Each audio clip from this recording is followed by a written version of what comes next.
Delivering Miracles is a proud member of Parents on Demand, a network of high-quality shows for families like yours and mine. Download the free network app on any Apple and Android devices and listen to your favorite episodes on the go. Hey, have you checked out my brand new book, Pregnancy Brain, yet? It's all about the mind-body approach to stress management during a high-risk pregnancy specifically.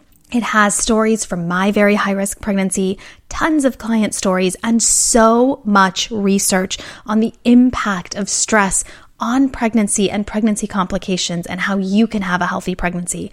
I would love for you to check it out at pregnancybrainbook.com. That's pregnancybrainbook.com. Today's episode is a rebroadcast of one of the most listened to and loved episodes by Delivering Miracles listeners. Enjoy the show.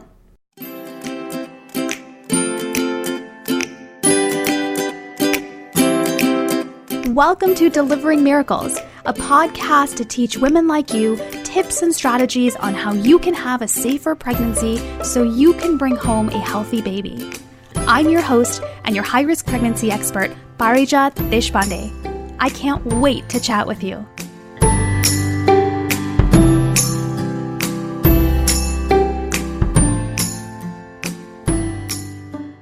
Before we get started, I wanted to share something really exciting. For the first time ever, there's finally a book specifically for women with high-risk pregnancies and how to manage your stress so you can have a healthy pregnancy even if you've got complications. It's called Pregnancy Brain, and I'm really excited to share it with you. To learn more about the book, head over to pregnancybrainbook.com. That's pregnancybrainbook.com. I can't wait for you to check it out.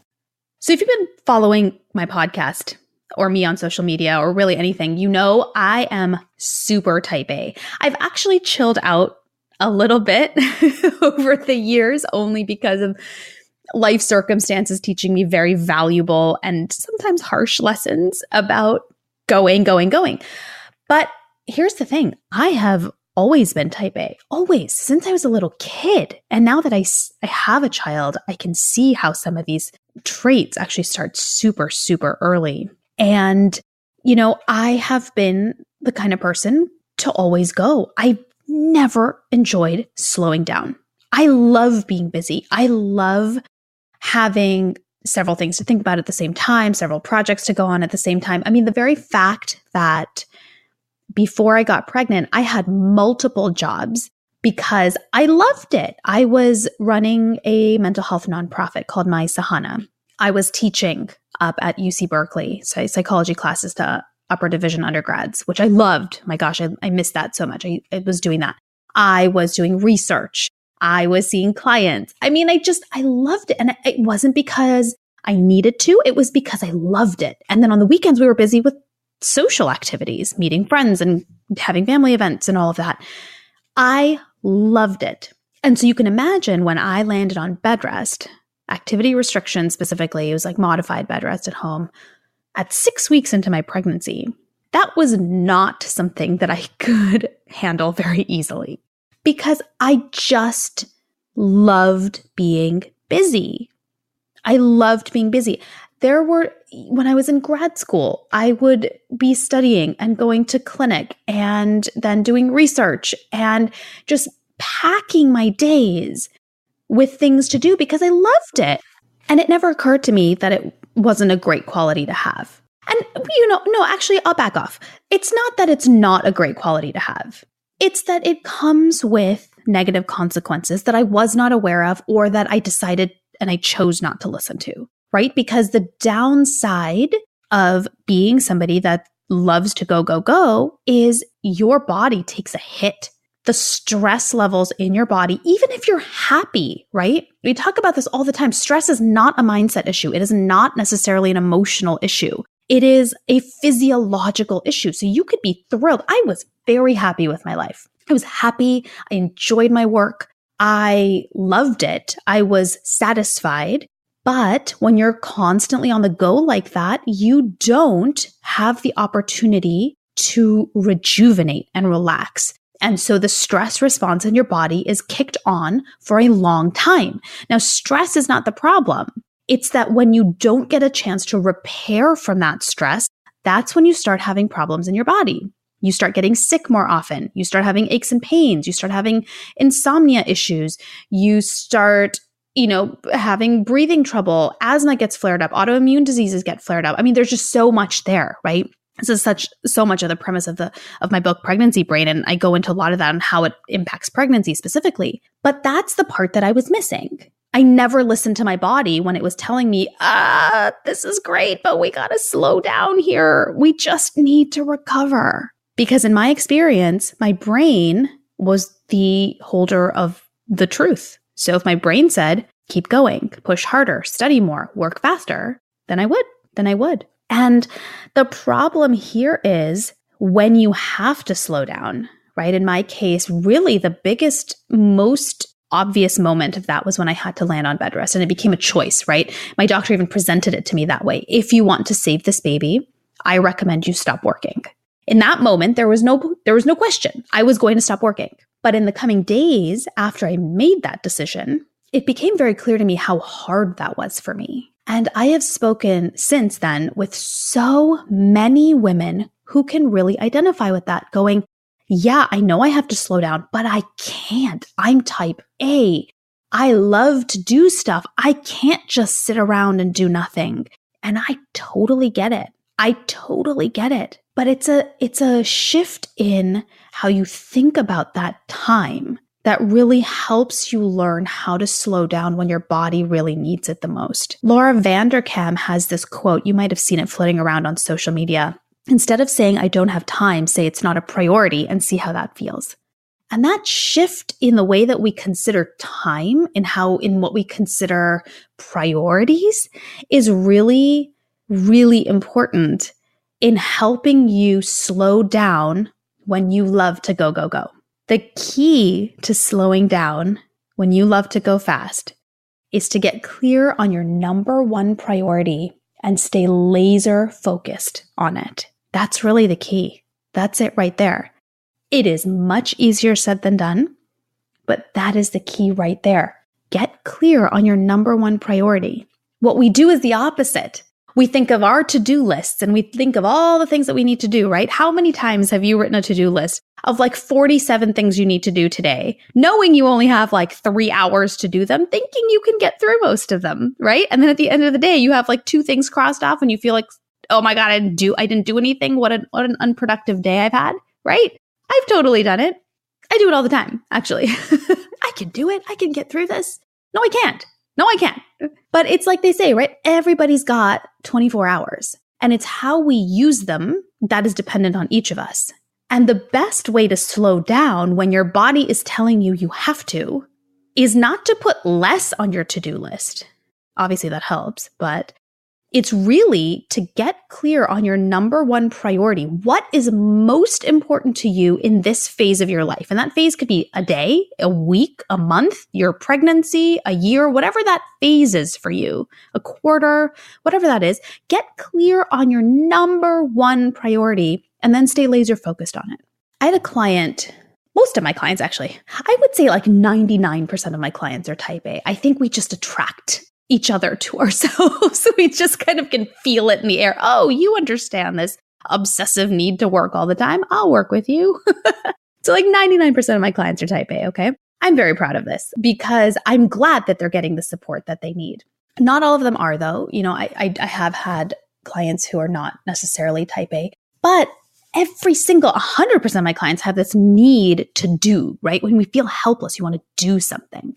So this applies to, even if you're listening, you're not type A, but you're just looking to keep going and doing things. This applies to you too. So I was thinking of, when I was putting this episode together, thinking about this client I had a few months ago. And she was kind of like me in that she just hated slowing down. Part of that was, and I hear this a lot, maybe you can resonate with this too, is when you slow down, then you have to think. You can hear your thoughts. And then when you slow down, you can feel your feelings. And a lot of times when we try to stay busy, it's to avoid those big thoughts and those big feelings that we don't know how to deal with, right? Let's be honest about that. A lot of us have done that. A lot of us do that. This particular client was also on the go because she really wanted this experience to be perfect. She was pregnant and she was expecting her second child, and she was obsessed with the idea of getting her house perfect for the second child, specifically the nursery, having this perfect, like Pinterest worthy, better home and garden kind of nursery, HGTV style, right?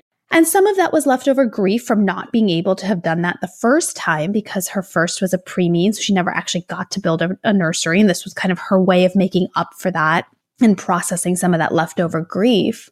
And some of it was just her believing and telling me over and over and over, well, it's just my nature to not stop. It's just my nature. It's just who I am. This is just how I work. This is just what my body's like. This is just how I'm built.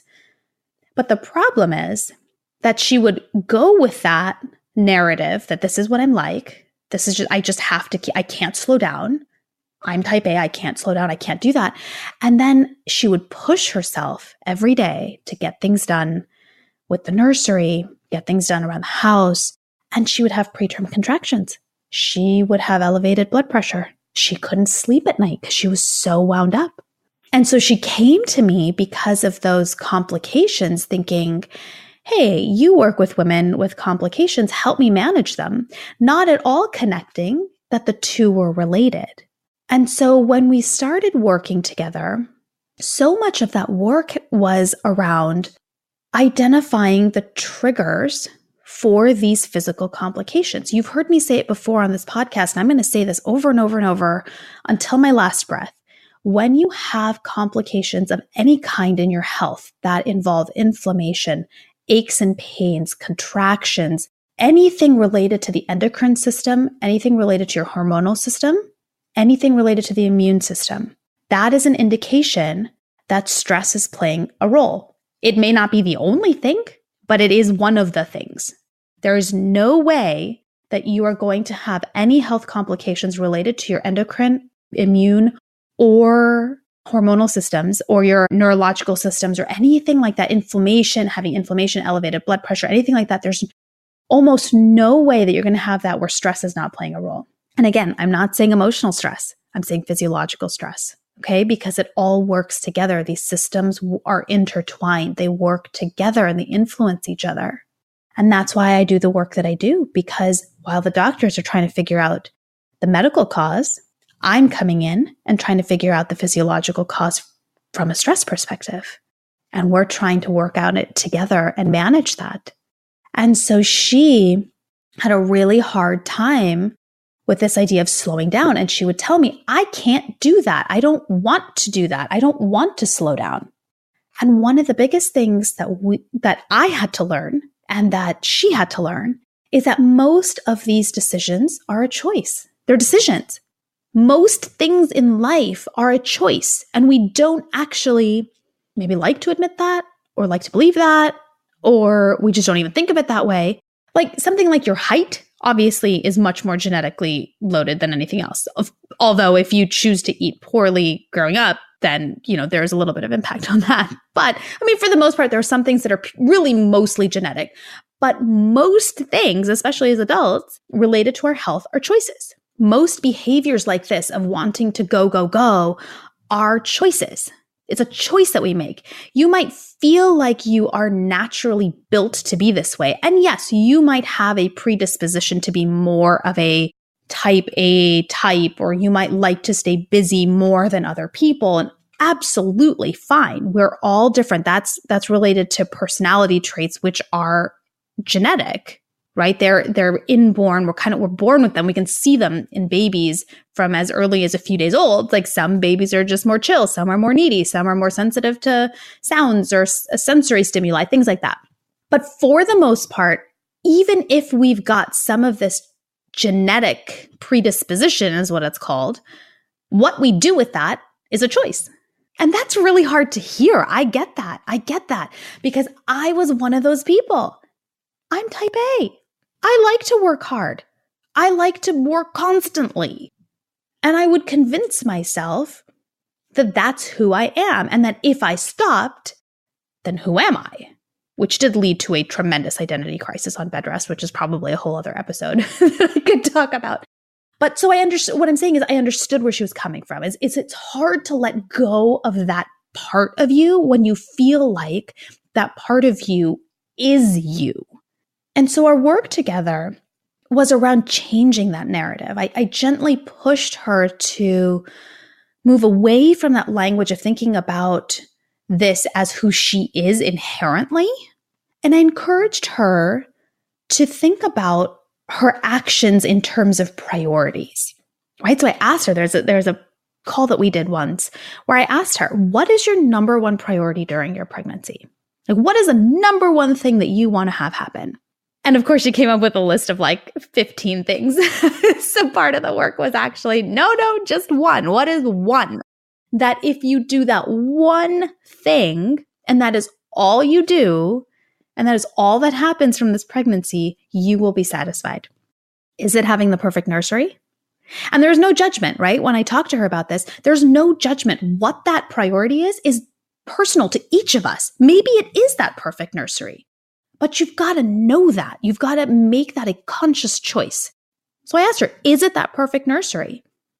Is that if you got that nursery just perfect so that magazines were coming and photographing it because it was so amazing and it was so perfect for your little baby that was coming, would that leave you happy and satisfied if that is all you got done this pregnancy and nothing else happened? She stopped for a second and she thought, no, that isn't what I want. So we gently had that conversation. So then what is your number one priority? What is your number one priority? And I'll never forget that moment. She was sitting there. I do all my calls on video so that I can see my clients. They can see me. I could see her getting teary and I could see her just, her shoulders relaxed and her face relaxed. And she just it was like this wall that she had built up was finally coming down. And she said, I want to deliver this baby at term. I don't want another preemie. That's the one thing that I want. And she followed that up immediately with, but if I don't have a nursery, then what do I do, right? And if I don't do all these things around the house, then we're going to have all these things to do after the baby was born. And we had to stop, right? And we had to say, look, I'm not saying don't do it all. That's not the point. She thought I was going to tell her, okay, well, if the baby is your number one priority, then I want you to just sit and relax and don't do anything and don't worry about the nursery and don't do any of that and just stop until the baby's born and do it all after baby's born. I'm going to tell you very honestly, that advice is crap. That's my honest opinion, okay?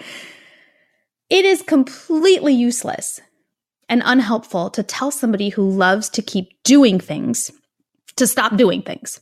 It doesn't work. It just doesn't work. And obviously, if she had to stop, she would do it, but there would be such mental and emotional turmoil for her that what's the point? That the stress of not physically doing things would be replaced by the stress of the emotional impact of not doing things. You know what I'm saying? Does that make sense? If you're a go person, stopping what you're doing is not the answer because it's never going to work for you and it's going to drive you crazy. So that's what she thought I was going to tell her, is to just stop and meditate and look at the sky. If she wanted to do that, that's great. That'll never be a bad thing, right? Anytime you want to do that. But that was not my suggestion to her, and that's not my suggestion to you, especially if you're having trouble paring down and slowing down when your body's telling you you need to. There's no point in doing things that you're not good at. I am a terrible meditator. I am very bad at it because my brain is always going. So guess what? I don't meditate. It doesn't work for me, so I don't do it. If it doesn't work for you, don't do it. Just don't do it. If you give it a full try and you know it doesn't work for you, then stop. It was a huge breakthrough for her to realize what that number one priority was, right? What I did have her do instead of stopping, crossing everything off her to-do list, throwing it and burning it in the garbage, I had her go through her to-do list and I asked her to compare everything on that list with that number one priority. It was like I asked her to put these glasses on through which she could only see her to-do list from the perspective of, is this going to help me deliver at term, right? It's like getting blinders on. It's like having this filter through which you look at your to-do list based on your number one priority.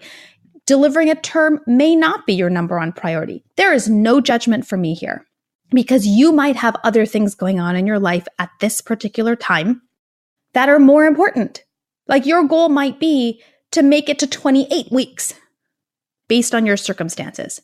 Are the things on your to-do list in line with you having the best chance at doing that? See what I'm saying? So that is what we did. We went through a to-do list, and from there, it was so much easier for her to cross things off and see which ones she could hold off on and which ones she could keep. Because again, we're not asking her to do something that is totally against her values, right? Her values are to be busy, to be productive. And that's fine. That's fine. But we've got to filter them down so that she's feeling productive, she's feeling confident, she's feeling satisfied because she's working in a way that is in line with her number one priority while still listening to her body, which is telling her you've got to slow down. So it's not like she went through her to-do list and knocked everything off because she can't do anything. She knocked the things off that she chose to hold off on until later. And when you make that choice, suddenly you're experiencing your pregnancy from a place of empowerment. You're not getting stuck in a situation where you're forced to make decisions, where it feels like people or things or circumstances are putting you in this place. You're in control. You're choosing. You're deciding which items on my to-do list am I going to keep. And then you feel confident about that because you've checked in with your body and you know that even though your body's telling you to slow down, these are the things that you're still able to do. And then you feel confident about the ones that you're willing to put off because you've checked in with your body's telling you to slow down, and you know that these are the things that are not in line with your number one priority, which for her was to stay pregnant until term. And with keeping with all of her list, with the preterm contractions, the elevated blood pressure, the insomnia, none of those things were in line with staying pregnant till term. Those are all things that were preparing her body for delivering preterm. So she was able to split that list in a way that felt good to her mentally and also felt good to her physically. And so she was able to satisfy her need to be productive, but also give her body what it needed, which is breaks and rest every so often to help her calm those contractions down, bring the blood pressure down, and help her actually sleep better at night. You know, this is a really great thing to journal on. If you're listening to this and this is really hitting home for you about how this is not about just throwing away the to-do list, but actually being smarter about the to-do list to make it more in line with what you need and what you want, this is a really great thing to journal on. You know, free writing so that you just kind of see what comes up. It's actually really eye-opening. I do this all the time, especially when I feel confused about what do I do? What do I focus on if I'm feeling really overwhelmed by a lot of things going on in life at the same time and I can't really figure out what's my priority? Journaling is great. You ask yourself, you can put it up at the top of the page or something, what is my number one priority so that if nothing else happens, I would still be satisfied? What is my number one priority so that if nothing else happens, I would be satisfied? And write and see what comes up and keep writing, keep writing. When I do this exercise, sometimes the first couple of things I'll say, painting the master bedroom is the most important priority. And then I ask myself, would I be satisfied? No, actually, I would not. Okay, so then what else is there? Right? And keep digging, find what that is. And then when you find it, stay laser focused on it. Compare everything on your to-do list to that number one priority. Is this thing on my list, is doing it going to help me achieve my number one priority? Is it going to do it? And if the answer is no, cross it off. And if you're finding that you're going through this list and you're crossing off most things, either you have very strange things on your to-do list. Something's wrong with the to-do list, right? Or something's wrong with the priority. And by wrong, I mean, you may not have identified what's actually most important to you. We get into this dynamic where we think we know what our priority should be, but that's coming from a place of such judgment. Who's to say what your priority should be? What is it? What do you want it to be, right? Maybe your priority is to go to bed at 8 o'clock at night, but you're like in your 20s or 30s and you feel like you shouldn't, or even 40s. Who cares? Go to sleep at 8 o'clock at night. You know what I'm saying? Remove the judgment from it and really listen to your body. What is it telling you is the most important thing for you right now? And like I said, the phase can be anything. It doesn't have to be something you commit to for a year or 5 years. It can even be for a week or a day or an afternoon. I have done this exercise, particularly when things are extremely busy. I've done it for just a few hours. What is my priority between the hours of 9 and 12 today? And it works because it keeps you on track and it keeps you focused on what your body needs the most. And when you are trying to get pregnant and when you are pregnant, that is critical. Now, I know what you're thinking, but I want to do all the things. I can't remove stuff off of my list. I can't do it. I can't do it. It's not me and I won't feel good about it. I get it. I do. I totally get it. And you have every right to sit there and really allow yourself to feel whatever comes up, knowing that you're in a time of your life, for whatever reason, where you can't do all the things. Maybe you used to be able to, and now you can't. For whatever reason, health or otherwise. Give yourself time to throw that tantrum or to grieve or to cry or to vent or whatever you need. But when your body is telling you it's time to slow down, the key to doing it when you love to go fast is to get clear on your number one priority and stay laser focused on it. The changes that happen to your body, to your health, to your mental state is mind-blowing when you're able to let go of the fact that there's a certain way you should do this and a certain priority you should have, and there's certain things that you should and should not do. You just let go of all of that. Meditation is not the answer for everyone. Yoga is not the answer for everyone. Deep breathing is not the answer for everyone. That's okay. Figure out what your priority is for this particular phase of life. Hours, days, weeks, whatever it is. What is this phase? What's the number one thing? Get laser focused on it, and you will be able to give your body exactly what it needs. Thank you so much for joining me here today. If you enjoyed today's episode, I would love it if you can head over to Apple Podcasts by iTunes and subscribe and leave a review so more women who are going through infertility, a high-risk pregnancy, baby in the NICU, healing postpartum can tune in and hear about these conversations that we're having about the real raw side of family building and what it takes to get through this with health and some semblance of sanity. Also, Pregnancy Brain, my book, Pregnancy Brain, A Mind-Body Approach to Stress Management During a High-Risk Pregnancy, is coming out really soon, June 25th. So for more information about the book and what you can expect and how to get it and all of that, head over to pregnancybrainbook.com. I cannot wait for you to check it out. Also, I would love to stay in touch, so follow me on Twitter, Instagram, Pinterest, and Facebook at Parijat Desh, Parijatdesh. Head over there and say hello. I would love to meet you.